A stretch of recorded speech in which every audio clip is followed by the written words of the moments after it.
আপনার পরিষেবা ভোগ করে। আপনার বাড়ির দাসী সুমাইয়া কলেমা পড়ে নিয়েছে, ঈমান এনেছে। একবার বাড়ি যে খবর নেন। ও বাবাজি আমার মনে কেঁদে আবু জাহাল এত রেগে গেল, রাগে ক্ষোভে অস্থির হয়ে তার প্রেমটা যেন বিকৃত হয়ে গেল। বাড়িতে চলে আসলো। সুমাইয়া দাসীকে সামনে ডাকলো, ও দাসী সুমাইয়া, শুনছি নাকি তুমি ঈমান এনেছো আল্লাহর প্রতি, মুহাম্মদ রাসূলুল্লাহর প্রতি। শুনছি নাকি তুমি ঈমান এনেছো। সুমাইয়া কথাটা ঠিক শুনলাম না ভুল? ঠিক। মালিকের সামনে এই কথাটা, মনিবের সামনে, হ্যাঁ ঠিক শুনেছেন, এই কথাটা বলতে গেলে কি যে কোনো মানে সাহসী মানুষের পক্ষে এই কথাটা বলা সম্ভব হবে? একটু কথা বলেন না। আবু জেহেল জিজ্ঞাসা করছে, শুনছি তুমি নাকি কলেমা পড়েছো, কথাটা ঠিক? আম্মা জান সুমাইয়া বললেন, যা শুনেছেন ঠিক শুনেছেন। একটু মহব্বত করে বলেন, যা শুনেছেন ঠিক শুনেছেন। আবু জেহেল হয়ে গেল। তোমার একটু বুক কাঁপলো না? তোমার ভয় লাগলো না? সুমাইয়া বললেন, ভয় লাগবে কেন? আমি ঈমানের কলেমা পড়ে যে স্বাদ পেয়েছি, দুনিয়ার সব ভয় আমার কাছে তুচ্ছ।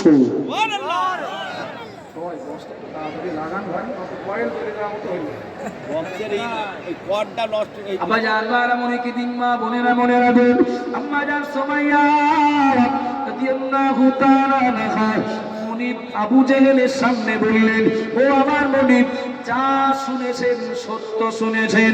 আবু জেহেল বলল, ও সুমাইয়া, তুমি এই কথা বললে, তোমার কি ভয় লাগলো না? তুমি কি জানো না মুহাম্মদ আমার শত্রু, মুহাম্মদ আমার দুশমন, তার সঙ্গে আমার চলে না। তুমি আমার বাড়ির দাসী হয়ে তোমার সঙ্গে চললো কি করে? তুমি তার কলেমা পড়লে কি করে? আমি তার কলেমা প্রচার বন্ধ করার জন্য ব্যস্ত, আর তুমি আমার বাড়ির দাসী হয়ে তার প্রচারিত কলেমা পড়লে। তোমার কি মনে হয়নি আমি তোমার মনিব, আমি মুহাম্মাদের বিরোধী? আম্মা জান সুমাইয়া বললেন, ও আমার মনিব, যা করেছি ঠিক করেছি, আপনার যা করার করে নেন। সুবহানাল্লাহ বাড়িতে বলবেন, একটু মহব্বত করে বলেন। ও আমার আব্বা জান মারা, মনে রাখুন কথাটা বলছি সহজে, আপনারা শুনছেন সহজে, বাস্তবটা একটু মনে মনে একটা ব্রেনে একটা শখ করে নেন, ছবি মতো এঁকে নেন। সুমাইয়া মনিবকে বললেন, ঠিক শুনেছেন, যা করার করেন। আবু জেহেল বলল, ও সুমাইয়া, তোমাকে কিন্তু কঠিন শাস্তি দেওয়া হবে, তোমার উপরে কঠিন জুলুম অত্যাচার নেমে আসবে।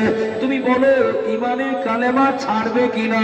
আম্মা জান সুমাইয়া বললেন, আপনি আমাকে যতবার বলবেন ঈমানের কালেমা ছাড়তে, আমি ততবার বলবো আমি মুহাম্মাদুর রাসূলুল্লাহকে এবং আমার মালিক আল্লাহকে আমি অন্তর থেকে ভালোবেসেছি। আপনি যতই আমার প্রতি জুলুম করেন, এই ভালোবাসা কেড়ে নিতে পারবেন না।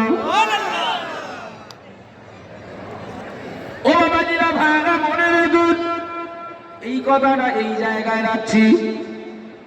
পুরুষদের ভিতরে ঈমানের কালেমা পড়ে নিয়েছিলেন সবার আগে নয়, আমি আগের কথা বলছি না, আপনাদের জানা আছে নাম তার বেলাল। কে তিনি?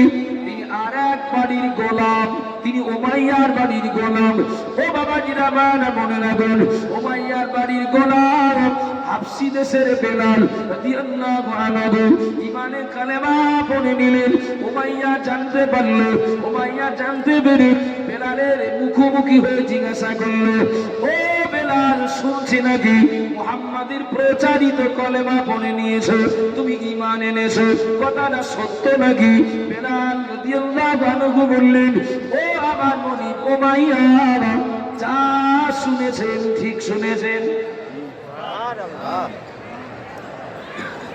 যা শুনেছেন ঠিক। উমাইয়ার বক্তব্য ছিল, তোমার বুক কাঁপলো না তো, তোমার ভয় লাগলো না তো, তুমি তো ঈমান এনেছো, তোমার ভয় লাগলো না তো বলতে? কিছু মনে নেন না বাবা, ঈমানের স্বাদ যারা পেয়েছেন তারা ঈমানের মূল্য দিয়েছেন, ঈমানের স্বাদ যারা পাননি। আচ্ছা, কারোর যদি একটা নারকেল দিই, মনে করেন জীবনে সে নারকেল চোখে দেখি, তার যদি নারকেল দিয়ে বলি একটা ভালো ভিটামিন যুক্ত সুস্বাদু একটা ফল, জীবনে যে নারকেল দেখিনি তার হাতে দিলে একটু ঘুরে ফিরে দেখতে দেখতে কামড় দেয়, কিরকম লাগে দেখি দি, কিরকম লাগে দেখি দি। কেন? পেয়ারাটা কিনেই কামড় দিলে স্বাদ পাই, আপেলটা কিনেই কামড় দিলে স্বাদ পাই, কুলটা কিনে কামড় দিলে স্বাদ পাই, তো ওর থেকে বড় ফল যখন আরো ভালো লাগবে। এখন কেউ যদি না বুঝে নারকেলের ছোবড়ার উপরে কামড় দেয়, তো মিষ্টি লাগবে না কিছু সেলবে? সেলবে না। এখন ভিতরে যাবে না বলে ভিতর থেকে বাড়ি আসবে, প্রথমে একটা ধাক্কা খাবে, তারপরে খোলাটা ছাড়িয়ে মালাটা এই উপরে কামড় দিলে হয়। এই হলো নারকেল, হাতে নিয়ে ঘুরে ফিরে দেখে তাই তো এইবারে কাপের মতো দেখাচ্ছে যে, বলে আবার এক কামড়, আবার এক কামড় মালার উপরে। আগে যদি ভূতি ছেলে, এবার তো দাঁত ভাঙবে। তা আমি যে বললাম একটা ভালো ভিটামিন যুক্ত সুস্বাদু ফল, আমি কি ভুল বললাম নাকি? তো ওপরে কামড় দিলে হবে? সবড়ায় কামড় দিলে স্বাদ পাওয়া যাবে? মালায় কামড় দিলে ওর মজা বোঝা যাবে? মজাটা বুঝতে গেলে আরেকটু ভিতরে ঢুকতে হবে, দা লাগবে, এবার একটা গ্লাস লাগবে। যখন দা আনার পর দুই সাইড যখন মালাটা আলাদা করে দেওয়া হবে, ওই তখন বলবে নারকেলটা আমার দাও বানিয়ে। যারা যাদের কাছে কলেমা ভালো লাগে না, আমার মনে হয় সবলাই কামড় দেওয়া করেছে, আমার মনে হয় মালায় কামড় দেওয়া করেছে, যার জন্য এর স্বাদ পাইনি।